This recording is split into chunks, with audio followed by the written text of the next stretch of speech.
Usually, drama has very few characters. We can say major and minor characters. Likewise, we have the principal characters in this play as well. The whole play is about the Cabot family. Hence, the characters belonging to this particular family, that is Cabot family, are no doubt the principal characters. First of all, patriarchal person who is the main person is Ephraim Cabot. Second comes is Eben, around whom the whole play rotates. The third, of course, very important character is of course, Abbie Putnam, the third wife of Ephraim and the stepmother of Eben, Simon, and Peter.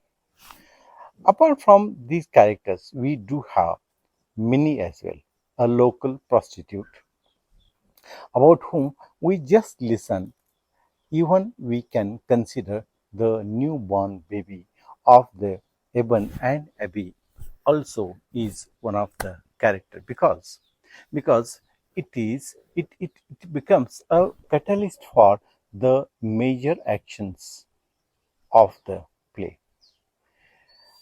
Now let us see the first character, that is Ephraim Cabot. Ephraim Cabot is an aging person. He is apparently cruel, God-fearing person who is minding only his work and nothing else. We can say that he rules the farm with the iron fist. He is 70 plus years of age but shows no love for his sons. He listened to the God and put his family, both wives, for work, and they died in the farm. Cabot is very difficult to understand. He is really unpleasant.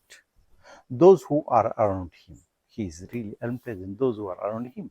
Sometimes he himself declares that no one has really tried to understand him.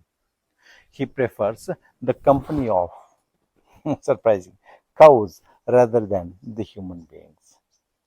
Married 3 times.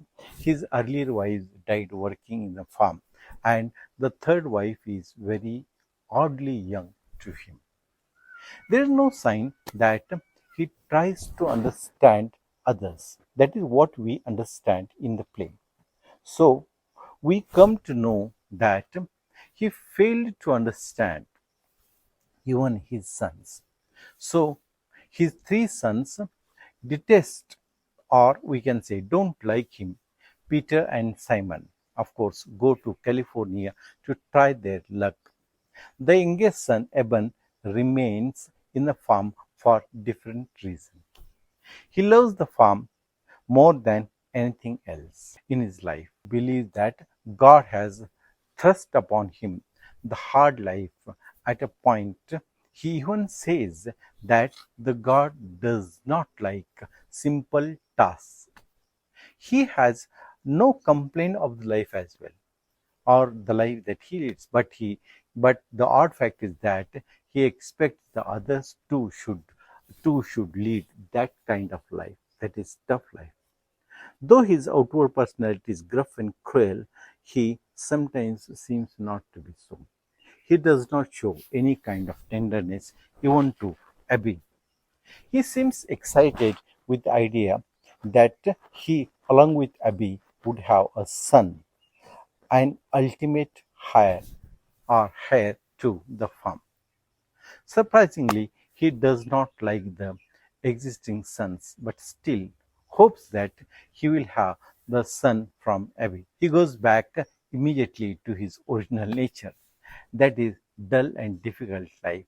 The name Ephraim means fruitful, and this is derived from Hebrew language. He can be considered the antagonist of the play because all his personality traits seem like that. But some critics say we need to develop an elated feel to his character some of the critics consider him not less than a hero of the play because he has bought the farm when he was quite young and turned it to a turned it to the farmable land which was not possible without hard labor. Moreover, he he had firm belief in the God, and even he says that God likes the hard working people in the sense that he is quite religious person. He is lonely person throughout the play because his own wife Abbie deceives him and begets a son, his dream, from Eben, her own stepson. At this moment, Ephraim claims a kind of a sympathy of the audience in the theater. His expression like, it would be hard for me to give up what we have earned by our sweat. Is this in this expression it seems that he is not ready to give up whatever he has earned by his hard work. That is by his sweat. He believes in his sweat rather than the emotions. The very word that his face is hard as if it is been hewn from a boulder, and yet there is weakness in it. Gifford Leach calls Ephraim a monster of the egoism, of possessiveness. He is the God of Old Testament. The play is really tragedy of his and even of the lovers.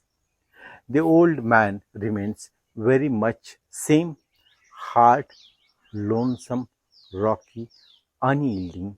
Ephraim is the father of harsh paternity. A religious man, a fanatic, and a full of sexual prowess. Now let us talk about Abbie Putnam.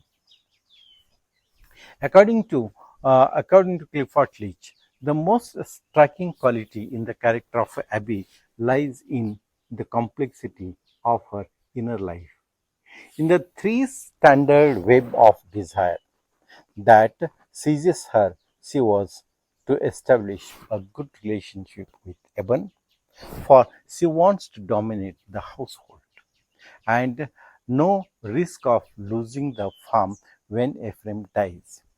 In the end of the play, Abbie and Eben, reaffirm their love, admire the sunrise, and kiss each other. They go rapidly in the attitudes and aloof and devout.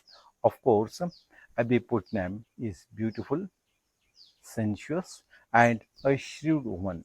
She is in her mid-30s, quite young to the man she has got married to. You all know that she is married to Ephraim Cabot. Ephraim Cabot. Eben's father. I mean, she is the third wife of Ephraim.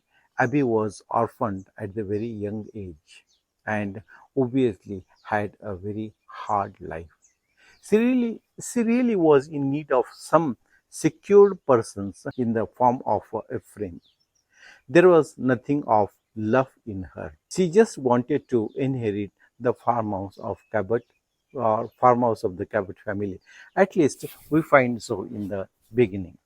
But as she becomes close to Eben, her stepson, change, one can see that love is something that she gives up everything, despite the fact that the male characters don't think much of the women in the play.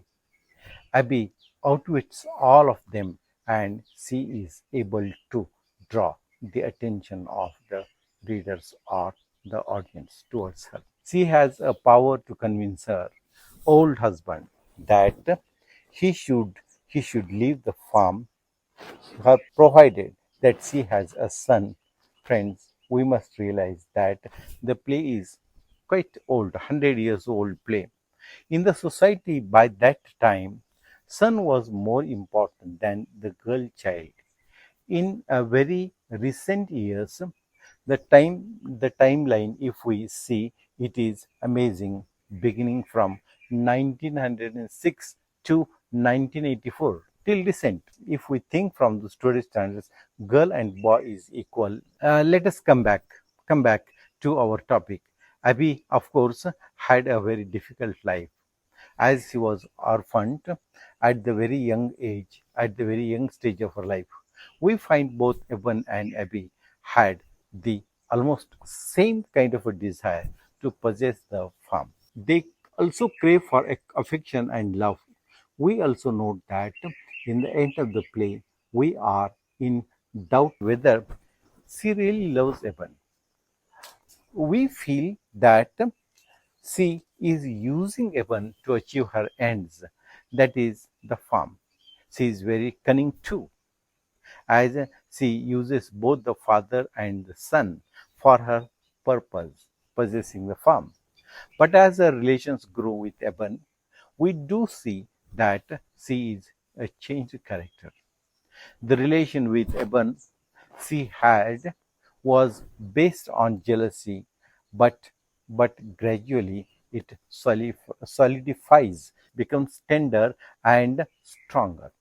Her tragic action in the end of the play, that killing of the child is in the cradle, is an example of the pure love she had for Eben. It was motivating out the uh, fear of losing Eben forever, because we understand that Eben also wants to leave the farm and tread the path of his brothers. Eben is, of course, the most important, the third character we talk about that. Eben Cabot, right from the beginning of the play is constructed sympathizing the character of Eben. So he becomes the protagonist in the play. Moreover, the love between Abbie and Eben has a fascinating that holds the attention of the audience, or we can say readers. That way, Eben is a stubborn and restless character. 25 years of age, handsome, very attractive, and about 6 feet in height. He, of course, is the protagonist of the play. Right from the beginning, he represents his father. He thinks that farm rightfully belongs to him, as the father Ephraim has made his, that is Eben's mom, that is mother, work hard in the farm. She had died in the farm, and it is suggested that the elm trees hang on the house representing his mom. As a young man, he is attracted to his stepmother, who was quite young and in her mid 30s. Irrespective of his age, his father, Ephraim Cabot, married a lady almost half of his age, with the intention of getting a proper heir to the farm. That itself tells what kind of a relationship he had with his father. He unknowingly falls prey to her, that is Abbie's seduction and her nature, and becomes physically close to her. There too, he supposes that his ma has planned all this so that he could get ownership of the farm. Initially, Abbie had no intention of any kind, and she gets a son from him. Without, without the knowledge of that old man, Ephraim, her husband, he gets a child, but she kills that child as well, because in the course of the time, she falls in love of this man, that is Eben. There are different opinions about him. The critics about who is the most important character. Is it Eben or is it Ephraim? This is what gives rise to another kind of a debate. Owing to this, Eben is frequently related to his father. There are there are many characters in the play itself that he is similar to his father, Ephraim. They both love the farm, but but the reasons are different. Being the very hardcore religious person, Ephraim sees the farm as the continuation of hard work. On the contrary, Eben sees it as a beautiful and representing his mother, who was very, very kind and who was very much caring. Although Cabot has moments of softness and speaks of trying to accept Eben. Eben never ever shows any kind of interest in the father. But the fact is that he is very closer to his father. He will admit he deceived his father and steals everything that he had. He steals his money and gives it to his half brothers and even steals his wife as well. Begets a son from her, begets a son from her, and invites his own tragedy because Eben and Abbie declare their love for each other as the play ends. Friends, from the three main characters, there are several other characters as well, but you can study or you can read about those characters in the play. But you are supposed to read the play. But one thing has really surprised me when I read the play. How come? How come Abbie got the son itself if she had got the female child? बहुत बहुत लफड़ा हो जाता है यार, बहुत ही लफड़ा हो जाता